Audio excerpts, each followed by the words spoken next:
Radio 2M. Faites entrer l'invité. Avec Mohamed Zouak. La cloche a sonné au 10e round. Une victoire pour un boxeur originaire de Qlat Srarna qui compte énormément puisqu'il devient champion de France des poids moyens. À 32 ans, le sportif de Corbeil-Essonnes ajoute ce sacre à un long parcours jalonné de succès, dont le titre du tournoi de France en 2018, celui de la Coupe de France en 2019 et de la World Boxing Council francophone en 2020. À son actif, Guito, c'est son surnom, compte désormais 16 victoires, dont au moins 8 par KO, 2 défaites et un nul. J'ai le plaisir d'avoir comme invité dans cette émission Mourit Moutawakil, boxeur professionnel et champion de France. Bonjour, c'est Mourit. Ça va? Alaikum salam, merci d'avoir accepté notre invitation. Tout d'abord, félicitations pour ce titre, champion de France des poids moyens. C'est un titre que vous avez espéré depuis de nombreuses années, me semble-t-il. Ouais, j'ai repris la boxe à la base, c'était mon objectif principal. Champion de France. Il fallait être champion de France. Et voilà, là, c'est un aboutissement. Bon, le chemin n'est pas fini, la carrière n'est pas finie, on va continuer. Mais voilà, je remercie le bon Dieu, alhamdoulilah. Ouais, je suis content, c'est un grand aboutissement aujourd'hui. Oui, parce que vous avez participé à de nombreux titres que vous avez remportés. Pourquoi ce titre en particulier? Alors, c'était votre rêve lors de la reprise de la boxe, du noble art, mais pourquoi ce titre en particulier? Vous avez eu autant de mal finalement à l'obtenir comparé aux autres. Est-ce qu'il y a eu un chemin jonché d'embûches? Ça a été compliqué? Pourquoi? Expliquez-nous. J'ai eu du mal à l'obtenir déjà parce que je n'étais pas naturalisé français. Ouais. Je suis en France depuis 91, depuis que j'ai 2 ans, je suis en France. Ouais. Mais j'ai pas été naturalisé français parce que j'ai perdu mon père en 2003, là, Et donc après, en 2003, j'ai jamais fait la demande pour être naturalisé français. Et voilà, mes démarches administratives ont traîné. Et donc quand j'ai voulu reprendre la boxe, je pouvais pas faire les championnats de France vu que je n'étais pas naturalisé français. Et donc en attendant, j'ai décidé de participer aux compétitions nationales ouvertes aux étrangers. Donc j'ai fait le tournoi de France en 2018, je l'ai remporté. La Coupe de France en 2019, je l'ai gagné. Ensuite, j'ai eu l'opportunité d'avoir juste avant le Covid, on m'a offert cette opportunité de disputer contre le numéro 1 belge une ceinture francophone, un WBC francophone. J'ai accepté, je l'ai remporté. Et je pensais que j'allais faire un championnat parce que j'ai été naturalisé début 2020. Ouais. Je pensais que j'allais réussir à faire un championnat de France dans la foulée, dans 2020, mais malheureusement, on a été freiné un peu par le Covid. Donc vous avez dû attendre cette année 2021 pour enfin obtenir ce titre de champion de France tant attendu. Et en fait, c'était l'administratif qui vous a plus posé problème que le sportif. C'est ça. Le sportif, d'un point de vue sportif, j'étais préparé. Ouais. On a été un peu ralenti d'un point de vue administratif, mais bon, souviens-toi à qui c'est attendre et vaut mieux tard que jamais. Donc aujourd'hui, je suis très heureux. Ouais, c'est un championnat, c'est un titre qui compte beaucoup pour vous. J'imagine que vous êtes, même si ce titre est tout récent, j'imagine que vous vous projetez déjà dans de nouveaux défis, dans de nouveaux enjeux. Oui. Mon objectif principal, c'était de tout remporter en France. En France déjà, oui. Et maintenant, que vous avez tout remporté, vous raccrochez les gants ou bien non, vous allez continuer et avoir des ambitions peut-être européennes ou... Voilà, si on me propose, si j'ai une opportunité de monter un peu plus dans les classements européens, c'est mon objectif, de monter tout en haut, d'être le champion d'Europe. Ouais. Si la ceinture, elle est là et je sais pas qui est le suivant, mais au suivant. Si quelqu'un la veut, à chercher. Alors, vous avez 32 ans, mais en fait, votre parcours dans la boxe date de très longtemps, puisque déjà à 18 ans, vous étiez dans le championnat amateur, c'est ça? Vous combattiez en tant que... J'ai commencé la boxe à 15 ans. À 15 ans même, ouais. Juste après le décès de mon père, et j'en ai fait jusqu'à mes 18 ans. Et après, à 18 ans, j'avais pas d'avenir dans la boxe, j'ai complètement raccroché. J'ai tout arrêté. Je me suis consacré à ma vie personnelle, à ma vie professionnelle. Et à 26 ans, je sais pas, j'ai eu un déclic, j'ai voulu reprendre. J'étais un peu en surpoids, je me suis dit, vas-y, je vais reprendre. Et voilà, j'ai repris par... Je je suis passé par la case amateur, je suis resté 6 mois amateur. Ouais. Et ensuite, je suis passé dans les rangs professionnels sans trop perdre de temps. Alors vous nous racontiez il y a quelques mois un petit peu votre parcours sur Yabiladi et notamment ce passage où en fait vous aviez une petite vie de famille un peu normale. J'allais dire, vous étiez employé, enfin peut-être que vous l'êtes encore, agent territorial dans l'Essonne. Je suis Vous l'êtes toujours. Vous avez fondé une petite famille. Vous travaillez aussi parallèlement dans une sandwicherie. Voilà, c'était un petit peu la vie un peu normale. Et finalement, et puis d'ailleurs, vous aviez même, d'un point de vue, quand je dis normal, c'est que même d'un point de vue extra-sportif, vous aviez pris du poids. Vous nous racontiez que vous étiez vraiment dans une vie très très éloignée de ce qu'on peut imaginer d'un sportif professionnel. Même moi, je me voyais pas arriver. Reprendre à la boxe. Voilà, c'est ça.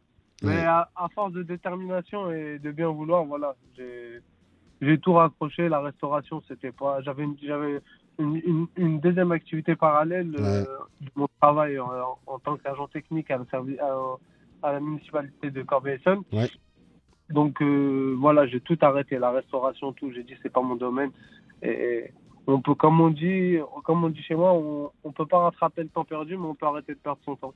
Donc j'ai dit allez, je raccroche tout et on va rattraper. Rattraper tout ce qu'on n'a pas pu faire avant. Vous avez décidé finalement de reprendre la vie là où vous l'aviez laissé, votre vie sportive, Exactement. Votre carrière sportive. Donc entre-temps, vous avez eu 4 filles, hein, c'est bien ça? C'est ça. 4 filles. Elles sont dans la boxe ou pas? Non. Non, donc c'est un autre parcours et un autre destin pour elles. Elles ne sont pas dans la boxe. Ouais, et vous nous racontiez un élément intéressant aussi, je vous cite, je ne supportais plus de me voir en surpoids, parce que vous avez atteint, vous êtes monté jusqu'à 98 kilos. Voilà. J'ai donc décidé de reprendre le sport et je suis reparti en salle de boxe à Corbeil, donc à Corbeil-Essonnes, dans le club où j'avais évolué plus tôt. Et donc voilà, il y a eu un déclic. Et à un moment, vous vous êtes dit, non, moi j'arrête, je ne peux pas continuer comme ça, travailler dans une sandwicherie, agent dans la ville de Corbeil. Non, mon objectif, c'est le sport, c'est la boxe. J'aimais pas ce que j'étais et au fond de moi, j'avais un peu cette appréhension d'être passé à côté de quelque chose. Ouais. Moi, j'aurais dû être dans le sport, j'aurais dû faire quelque chose dans le sport.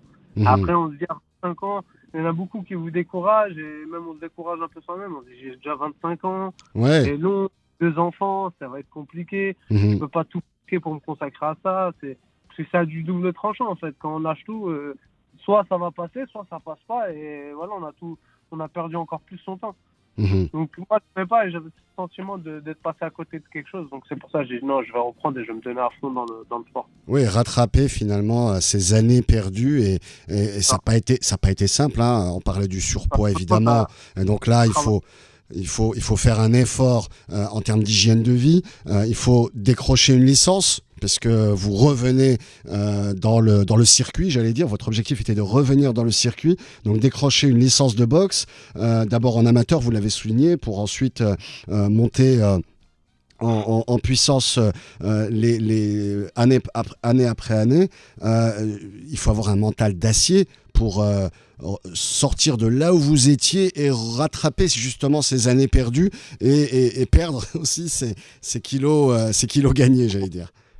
Effectivement, franchement tout, quand on le dit souvent dans la vie et c'est réel, tout joue dans la tête.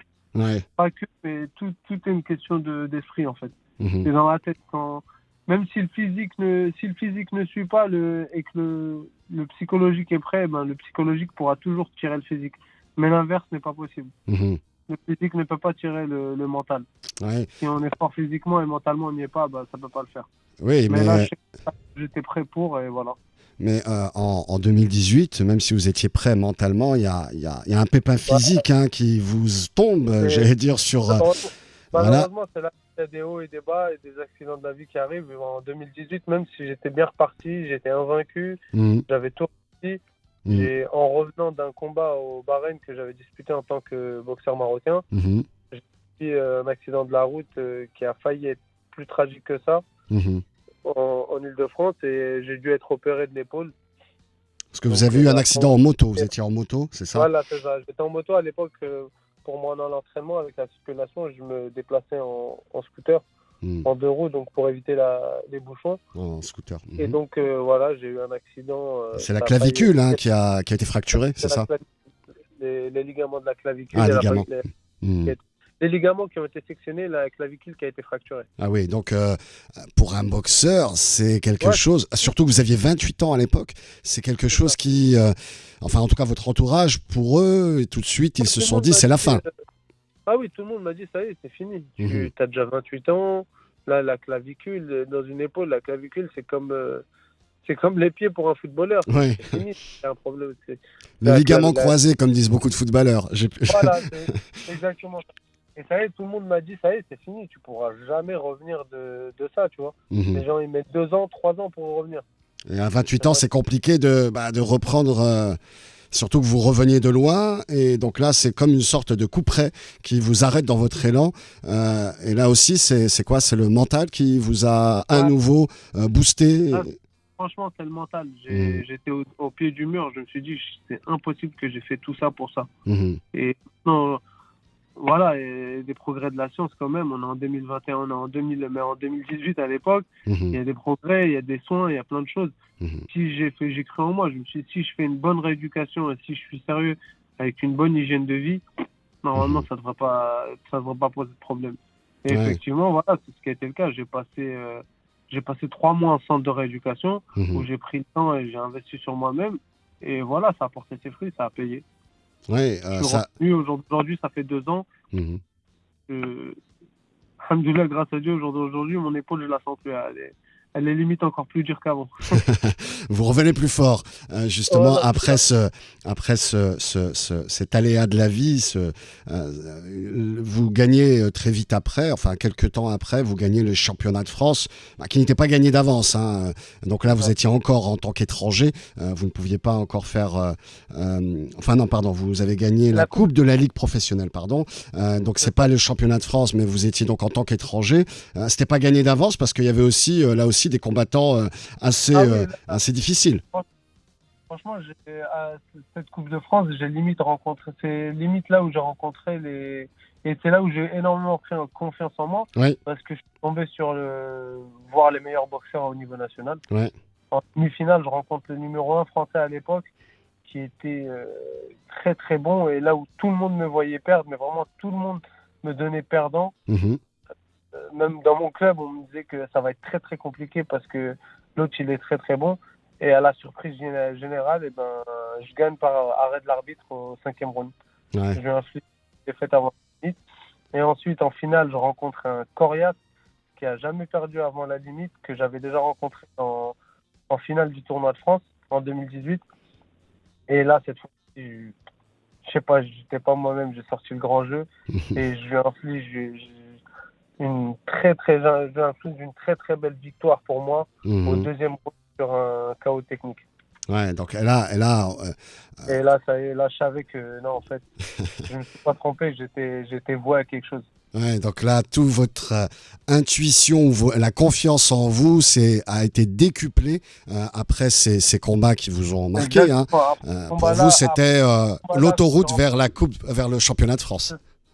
C'est ça. Là, après ça, je savais que en remportant la Coupe de France, je savais qu'il fallait juste que j'attende administrativement que ça se débloque et que j'allais être champion de France. Le dur avait été fait. Comme quoi, les papiers peuvent embêter la vie des étrangers, ou en tout cas ceux qui sont nés à l'étranger, comme vous, même si vous avez grandi en France. Vous êtes arrivé à l'âge de 2 ans, vous le soulignez en début d'émission. Vous avez grandi en France, mais accéder à cette naturalisation a pris du temps et malheureusement vous a un petit peu bridé dans votre parcours de boxeur.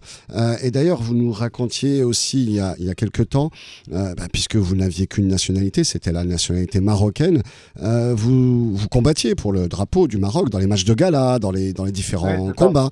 Donc vous avez aussi représenté le Maroc, le rouge et le vert dans les différents salles de boxe et les galas de boxe à travers le monde. Vous avez parlé d'ailleurs des Émirats, mais d'autres pays aussi.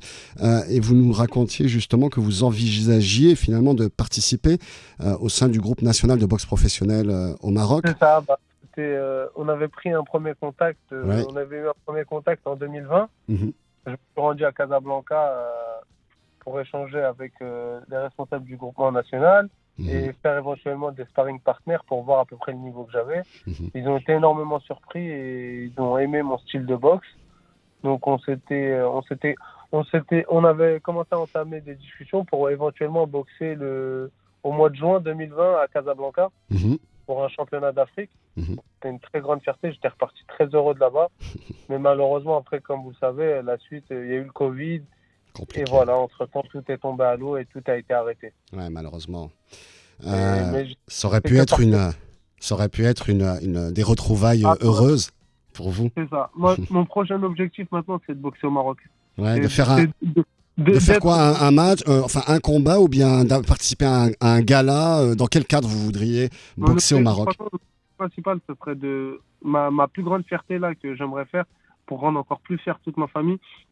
Ça serait d'être champion d'Afrique au Maroc. Ouais. Alors, oui, ça va pas être facile parce qu'effectivement la concurrence est aussi la concurrence est rude. De leur côté aussi, ils doivent se dire que la concurrence est rude, donc ça va. Donc vous restez confiant en vos capacités. Alors, confiant, bien préparé avec du travail, ça va le faire. Et en plus, je suis bien entouré. Je suis avec un bon entraîneur, on est bien entouré, j'ai une bonne équipe. Et donc, normalement, ça devrait le faire. Alors, nous avions eu comme invité dans cette émission Khalid Kandili, ancien champion de full contact, donc marocain qui a aussi grandi en France, franco-marocain.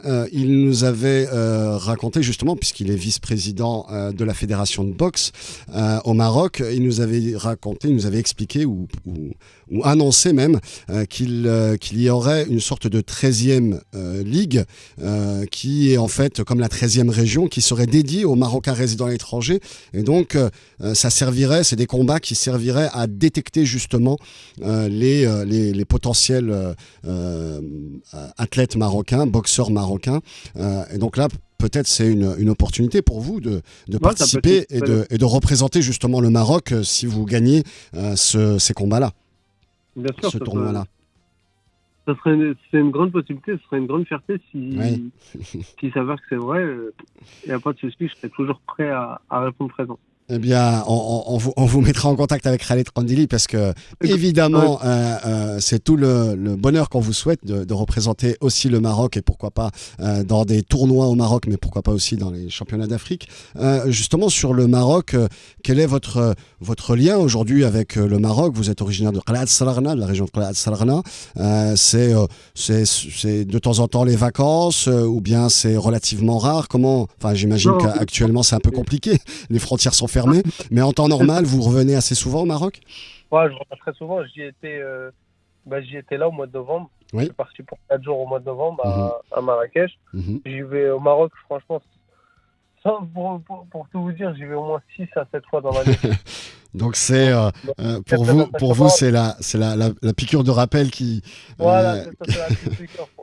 Vous avez besoin d'avoir votre dose.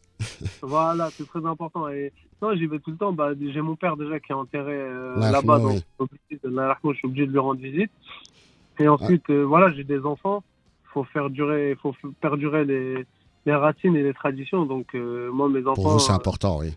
Voilà, tous les ans, on va au moins une fois au Maroc en vacances. La France, c'est notre pays, mais le Maroc, c'est nos origines. Ouais. Voilà, donc.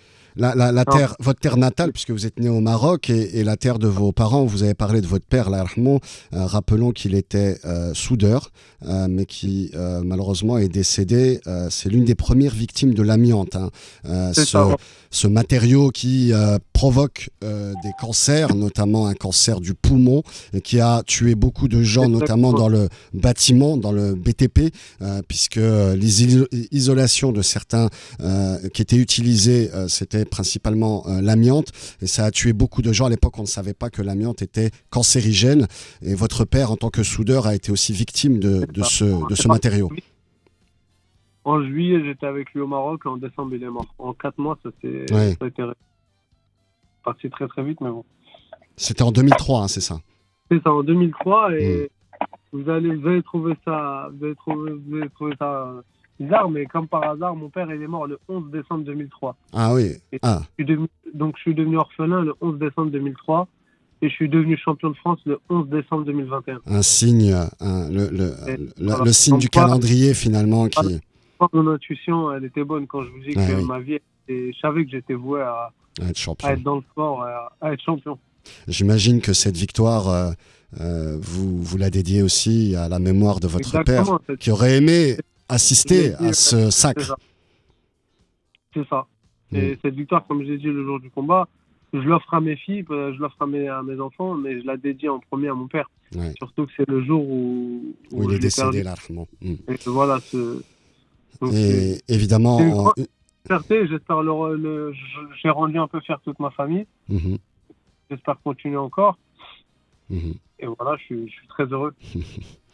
C'est tout en votre honneur et on comprend évidemment l'émotion qui vous saisit par ce signe finalement du destin qui a fait que vous êtes devenu champion de France le même jour, avec quelques années de différence, avec quelques années de 18 ans après. Voilà, 18 ans pile, avec 18 années de dur labeur, puisqu'il fallait remonter sur le ring, il fallait retrouver la forme et il fallait vaincre les combattants auxquels vous deviez faire face. C'est évidemment pas chose facile. J'ai une question un peu pour détendre l'atmosphère, peut-être un petit peu, un peu plus légère. Une question sur votre surnom. D'où il vient, Guito? On a l'impression que vous venez d'Amérique latine. D'où ça vient, Guito? Non, franchement, vous avez trouvé ça très banal. Mais ce surnom, c'est ma femme qui me l'a trouvé en fait. Ah ouais, d'accord. En fait, c'est ma femme qui m'appelait comme ça, Guito, et à force, tout le monde a commencé à m'appeler comme ça. D'accord, donc c'est venu un peu de manière naturelle, et finalement vos copains aussi, À la base, je m'appelle Mougit, donc Abdelmourit, Mougit en français, Abdelmourit, et ma femme, à force, elle me disait Guito, et voilà. Au fil du temps, tout le monde a commencé à m'appeler comme ça. Et quand j'ai boxé, c'était mon petit surnom, quoi. Ouais, ça fait très Amérique latine. En plus, c'est assez facile à prononcer, ça se retient bien. Donc, pourquoi pas. Il y a beaucoup de boxeurs, on a d'ailleurs consacré une émission aux boxeurs, aux combattants, pas seulement la boxe anglaise, mais aussi boxe thaïlandaise, full contact plutôt, kickboxing surtout. Il y a beaucoup eu ces derniers temps, notamment au mois de novembre, il y a eu beaucoup de champions du monde. On a énormément de potentiel, je ne vais pas dire les Marocains en général, mais il y a énormément de potentiel. Les Marocains des MRE, il y en a énormément, que ce soit en France ou en Belgique. Il y a notamment un des frères saoudis qui est venu à mon combat, qui est très amis, qui sont très très bons. On a Bilal Chkitou à Paris, et franchement, il y a du niveau, pour pas tous les citer, à Zakari et Atou, les plus anciens. Il y a du niveau en boxe anglaise, et en sport de combat, les Marocains, on a énormément de niveau. En général, en général. Comme la jeune belgo-marocaine aussi donc en Belgique, à Bruxelles, qui est championne du monde à plusieurs reprises de jiu-jitsu brésilien, je crois. Donc on avait posé la question à Khalid Kandili, mais j'aimerais bien aussi avoir peut-être votre impression, votre analyse. Comment on peut expliquer ça? Alors oui, on va dire oui, les jeunes de quartier, ils ont la niaque, comme on dit, ils ont envie de gagner, ils ont envie de boxer, ils ont envie de se battre dans la vie, parce que la vie est souvent difficile, et donc on veut sortir, et le sport est un des moyens de sortir, le sport, la culture de manière générale, et puis les études, mais le sport est un des moyens. Vous parlez du foot tout à l'heure, le foot est effectivement un des moyens aussi où il y a beaucoup de jeunes des quartiers qui ont réussi. Comment vous expliquez qu'en particulier les Marocains ou ceux qui sont d'origine marocaine, les binationaux marocains, performent dans ces sports de combat, et c'est pas récent, même il y a longtemps, puisque Khalid Kandili, c'était déjà il y a quelques décennies. Bien sûr, exactement. Oui, je sais très bien, c'est très vieux, mais on va dire que je suis assez jeune pour vous donner une explication. Je peux pas, mais je pense que c'est dans les gènes. Dans les gènes. Je pense que c'est dans les gènes, en fait. Je sais pas, c'est comme ça. C'est vrai que les Marocains, il y a énormément de combattants marocains, que ce soit en pied-point, en boxe thaïlandaise. Il y a énormément on pense aux deux frères qui étaient en Thaïlande. Il y a énormément de qualité et de très bons boxeurs marocains, mais je sais pas. Je pense que c'est dans les gènes, en fait. Oui, peut-être. Bouganem, voilà. Alors, oui, les frères Bouganem. Peut-être qu'aussi, il y a aussi peut-être une petite tradition, puisqu'il y avait des. En boxe anglaise, en full contact, les Marocains avaient réussi quand même, soit dans les Jeux Olympiques ou dans les Championnats du monde, à apparaître quand même s'ils sont évidemment loin, par exemple, notamment dans le domaine des combats, des arts martiaux, ils arrivaient quand même assez loin des Coréens et des Japonais, mais on avait vu quand même des Marocains performer sur le continent. Est-ce que peut-être ça aussi, ça n'a pas créé une sorte de tradition? Et certains Marocains ont peut-être mis leurs enfants, quand ils étaient migrants en Europe, mis leurs enfants dans les sports de combat. Peut-être que ça a pu jouer? Peut-être, possible. En tout cas, moi, pour ma part, dans ma famille, que ce soit... Personne n'est boxeur dans votre famille? Personne, mais vraiment personne. Même au jour d'aujourd'hui, des fois, quand on fait des réunions de famille, on se pose la question, on se demande, mais comment lui il s'est retrouvé dans la boxe? Personne n'est dans les sports de combat dans ma famille, mais vraiment personne. C'est vraiment, on m'a mis dans la boxe parce que après le décès de mon père, j'étais jeune, j'avais 14 ans. C'était très virulent, je me bagarrais pour un oui, pour un non. Donc on m'a ramené là-bas pour me calmer. Canaliser vos forces et votre tempérament fougueux. Et effectivement, ça m'a énormément canalisé, mais en même temps, j'ai découvert. Ouais. Vous êtes découvert et finalement, ça correspondait à votre état d'esprit et c'est là où vous avez pu performer. C'est ça. Et ensuite, j'ai su garder toute cette mauvaise énergie, toute cette fougue que j'ai pour la lâcher le jour des combats et à l'entraînement, quoi. C'est encore une fois, félicitations pour ce sacre champion du monde des poids moyens, c'est ça, poids moyens, en boxe anglaise. Prochaine perspective, vous nous avez parlé de championnat d'Europe, peut-être si... Là, je suis actuellement classé 12e européen. 12e européen, waouh. Voilà. J'aimerais bien monter petit à petit au classement européen jusqu'à arriver numéro 1. Donc, on me propose une opportunité pour disputer un titre européen ou international, j'irai. Sinon, comme je vous l'ai dit, la ceinture, j'ai 4 mois pour la défendre. Donc, à partir de début d'année, on va se préparer, on va regarder ce qui se prépare. Et s'il n'y a rien qui se propose, comme je vous ai dit, je ne sais pas vraiment c'est qui le suivant dans l'ordre des classements, mais aussi si quelqu'un veut la ceinture, qu'il vienne la chercher. D'accord. Eh bien, voilà, le rendez-vous est lancé à tous les autres boxeurs professionnels poids moyen qui souhaiteraient défier Abdelmourit Moutawakil. Merci beaucoup d'avoir été avec nous. On vous souhaite plein de bonheur pour la suite, plein de succès pour la suite, pour défendre votre ceinture et peut-être conquérir une ceinture européenne. En tout cas, votre parcours est inspirant pour de nombreux auditeurs, auditrices qui souhaiteraient se lancer dans un sport de combat, quand même se relever parce que la vie nous a mis KO ou nous a un petit peu mis en difficulté à plusieurs reprises. Ça montre justement l'importance du mental et la force justement que vous avez en termes psychologiques. Bravo, vraiment, félicitations encore une fois Abdelmourit. Merci beaucoup d'avoir été avec nous. Tout de suite. Merci beaucoup, c'est Abdelmourit. À une prochaine, à très bientôt et à un prochain combat peut-être. Vivre avec vous.